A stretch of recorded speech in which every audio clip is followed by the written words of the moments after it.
Halo Sobat Kompeten, perkenalkan saya Syifanul Aulia.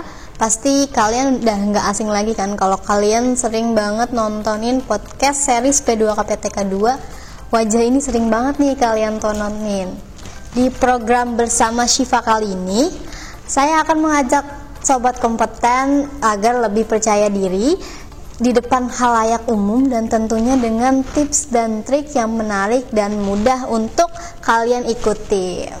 Gimana nih Sobat Kompeten di tengah pandemi seperti saat ini, semoga selalu sehat dan tentunya harus banget nih Sobat Kompeten untuk selalu jaga protokol kesehatan karena rasa abai kita akan berdampak pada orang-orang yang di sekitar kita. Sobat Kompeten, sering gak sih kalian ngerasa gugup gitu ketika kalian mau presentasi di depan banyak orang? Padahal orang-orang tersebut itu teman sekelas kalian. Nah, program Bersama Syifa kali ini akan mengajak kalian untuk bagaimana sih caranya untuk tidak gugup saat melakukan presentasi. Pertama, siapkan materi secara matang.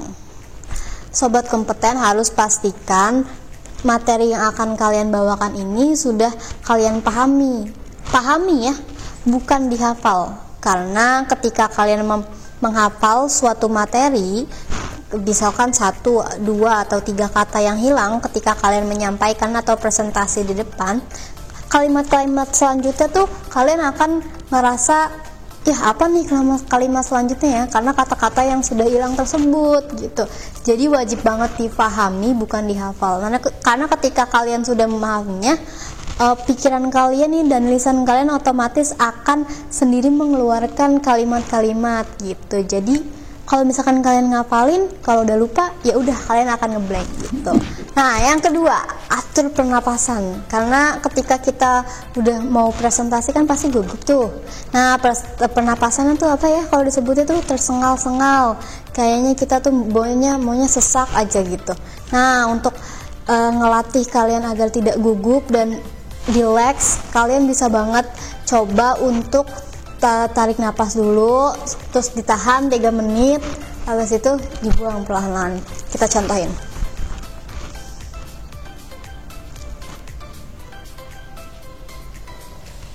Nah, kayak gitu. Tadi aku ngomong 3 menit, salah banget 3 detik. Kalau 3 menit nanti sebelum presentasi malah mati dong gitu. Nah, kalian tuh bisa melakukan latihan pernapasan tersebut bisa sampai kalian merasa relax gitu. Jadi kalau misalkan nanti kalian mau presentasi terus melakukan latihan pernapasan tersebut, jadi apa tuh namanya, ketika nanti kalian melakukan presentasi tuh jadi pernapasannya ya udah lancar, terus nanti pelafalan pun intonasinya juga akan lancar gitu. Karena kan ketika kita melakukan presentasi, menyampaikan informasi itu kan harus jelas ya, nggak bisa kita terbata-bata. Nah, dari situ intonasinya akan dilatih melalui pernapasan tersebut. Yang ketiga yaitu teknik high power pose.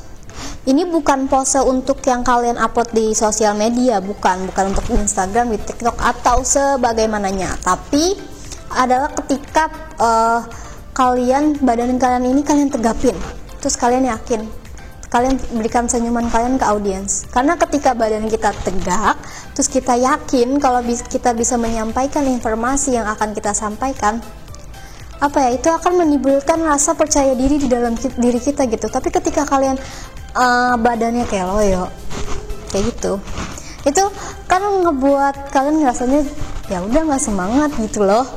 Jadi kita tegap badannya, terus senyum penuh keyakinan, sapa audiensnya kayak misalkan dari awal, good morning class, good morning ma'am, good morning lecture, kayak gitu. Nah, bisa juga kalau misalkan opening kayak gini ya. Aku mau contohin kayak gimana ya kalau presentasi. Gini. Good morning class, today we want to presentation about bla bla bla gitu. And we want to talk everything about this gitu. Jadi badannya tuh tegap, enggak kayak kan kalau lawyer tuh kan good morning class gitu. Kan enggak enak dilihatnya juga, audiens pun pasti bakal bosan. Karena ini harus diingat banget, impression orang ini saat kita melakukan presentasi bukan di tengah-tengah tapi di awal, dan di akhir. Karena ketika awalannya sudah menarik, audiens pun akan senang untuk mendengarkan informasi yang akan kita berikan di tengah-tengah, seperti itu. Yang keempat, maksimalkan gerak tubuh. Nah, dari tadi kan aku banyak banget nih gerak nih, kayak tangannya kayak gini, semacam-macam deh. Karena ketika kita presentasi terus kita diem aja begini, kita ngomong good morning class, it's not make sense gitu loh. Jadi kalau misalkan kalian melakukan presentasi, hendaknya kalian berjalan ke depan seperti ini, atau kalian bisa menyapa audiens ke seperti ini, menyapa ke sini. Dan jangan lupa ketika kalian menggerakkan tubuh, menggerakkan badan, tangan nih, terutama tangan ya, karena tangan ini bisa melatih apa ya, berarti pikiran kita agak lebih jernih, agar ketika kalimat yang akan kita ucapkan ini gak hanya stuck di situ-situ aja gitu. Jadi kalian bisa kayak gini gitu ketika menyampaikan. Jangan ketika menyampaikan informasi itu tangan kalian kepal, karena ini tuh hanya akan membuat apa ya, ibaratnya persepsi orang tuh tertutup, kita tuh tertutup ketika kayak gini. Jadi kalau misalkan mau presentasi harus dibuka. Kita contohin lagi opening. Good morning class. Today I want to presentation about public speaking. So I want to ask you about public speaking. Nah, itu penting banget. Kita harus ask you about public speaking. Jadi kita ngajak audiens bertanya, apa sih public speaking gitu loh. Jadi nggak cuman kita aja yang ngomong, tapi kita juga bisa nanya ke audiens itu untuk menarik perhatian. Dan menarik perhatian itu diawali dengan gerakan tubuh. Kalau misalkan kita diem aja kayak good morning class, I want to presentation about public speaking, so I can ask you about public speaking, what about the public speaking, kan kayak gimana, flat, orang juga bosen, nggak mau jawabnya gitu loh. Yang terakhir, yang kelima, yaitu berlatih. Sumpah ini tuh bener-bener yang namanya kalau misalnya kalian berlatih itu bisa mempermudah kalian melakukan public speaking atau menghilangkan rasa gugup kalian saat presentasi. Kalian bisa nih, misalkan ini cermin, kalian punya cermin, lebih bagus sih cermin yang ini ya, yang tinggi gitu loh, yang seukuran badan kan ada tuh. Tapi kalau misalkan hanya yang untuk muka aja ya it's okay gitu. Kalian bisa banget ngomong di depan cermin, kalian perhatiin muka kalian kayak gimana, mimik, cara pelafalannya kayak gimana, apakah udah benar, apakah gerak tubuh kalian nih udah benar gitu loh. Jangan sampai ketika kita presentasi itu kaku. Jadi diusahakan, misalkan ya kalau presentasi kan pasti udah dikasih tahu ya jadulnya. Jadi jangan yang hari H tuh langsung presentasi aja, tapi siapkan dulu semuanya dan latihan dulu kalau bisa H-1 atau pas beberapa jam mau presentasi itu latihan lagi gitu. Jangan malu kalau ada yang bilang you're crazy talking with yourself gitu. Ya nggak apa-apa, karena ketika kita menjadi gila saat berusaha untuk menampilkan yang terbaik, untuk memberikan informasi terbaik atau menyampaikan ilmu yang terbaik, itu akan membuahkan hasil yang bersinar gitu loh. Jadi kalau misalkan ada orang yang misalkan kamu lagi latihan, terus ada orang yang bilang, ih gila banget, masa ngomong sendiri, katain aja yang gila siapa. Orang kan kita kan latihan dari kepala sampai kaki diperhatiin, intonasinya diperhatiin. Itu kan semuanya semata-mata biar kalian tidak merasa gugup saat melakukan presentasi gitu.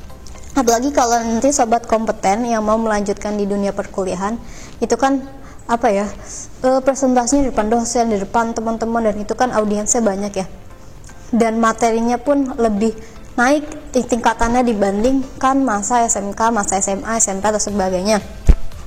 Nah itu harus dipersiapkan lebih matang, karena kepercayaan diri kita, rasa tidak gugup kita itu bisa mempengaruhi bagaimana audiens tertarik dengan apa yang kita sampaikan gitu. Nah itu dia tadi 5 poin bagaimana mengatasi rasa gugup kalian saat akan melakukan presentasi di depan banyak orang.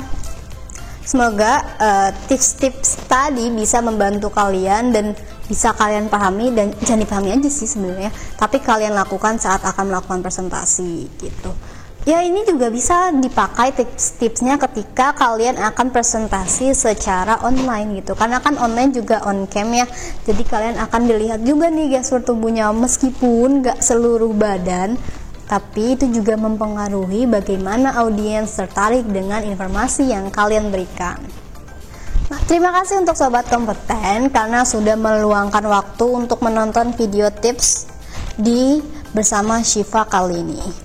Kalau kalian punya saran atau punya apa ya bahasanya ya, kalau kalian maunya tipsnya seperti ini, tips seperti ini, kalian bisa banget komen di bawah video ini, atau bisa juga komen di Instagram P2KPTK2 Jakarta Timur.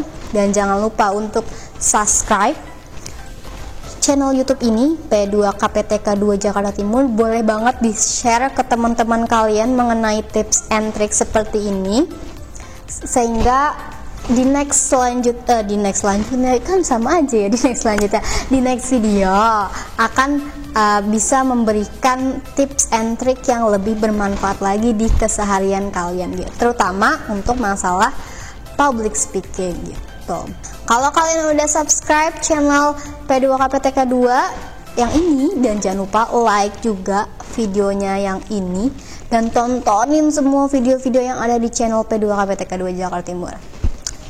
Oh iya, jangan lupa untuk follow Instagram @p2kptk2.jaktim.